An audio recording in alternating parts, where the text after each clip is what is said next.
It's oh my God. Let's say I've made this money right now. You see, your biggest problem is not really with money. Your biggest problem is you don't know what to do with the money that you have, and you don't have ways to increase your income. The word of today is save a money. Save a money. Don't be pressured. Kuda your own being a family who's not married. Don't be pressured. Kuda unzi money. When you marry, my friends, Sarara mini pressure. Yeah. Sarara mira pressure. Kurara mira weekend. The pressure is dangerous. Hey. Guarira masawira asakope pressure. Cause pressure is dangerous. Yeah, pressure no kukwati. Vakazama kuita fit in. Vakapagura masin. Kushika vazokandwa chain. It's been 10 years now. Mkoma Johnny vari kulindela.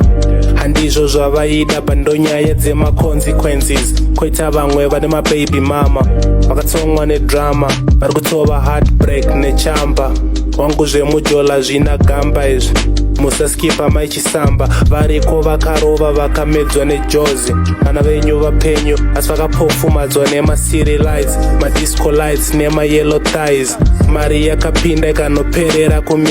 Price. Vamwe vacho ama-street kid vanoswerera nyawobe. Guka nematombo misodzi pamatama zvinotonzwisa urombo. Namatira vana vasadhibhe zvavakazojambira Limpopo. Yeah. Sarara mira pressure. Kurara mira weekend. The pressure is dangerous.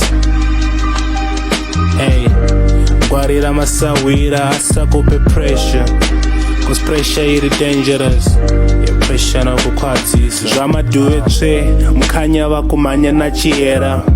These days avachave kuhotera. Marika pinda Friday. Monday nosvika yapera apa vanakumba. Dzinenge dzanerera uku mudhara chinzi big boss nemafans. Ipapo vari busy kutsabvura maranzi. Price stand yakazara vols. Kumba kune machangs vakakombwa nemvana pamukadzi anenge atoshirikazi.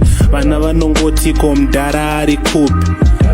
Mudhara azonyanya zi uku mudhara akanamwa nemablack. Kana matadza kutumira school fees tumira zvenyu callback. Chatongoda kuziva kuti mimi muri vapenyu. Maybe worried about you but aiwa munodarirei. Your kids wonder hanzi kotakambokutadzirei. If you love us like you claimed ko munosivanzirei. Pressure. Yeah. Sarara mira pressure. Kurara mira weekend. The pressure is dangerous. Hey. Guarira masawira asakope pressure. Cause pressure is dangerous. Yeah, pressure no kukwatisa. Save money. Listen, don't be pressured by, especially Cape Town. We're going to cocktail slay queens. Let me educate you about them. Just kind of train up my pastor. So when I go pastor, my baby, to Tambira a week, to 100 rand. Train on a very nice restaurant.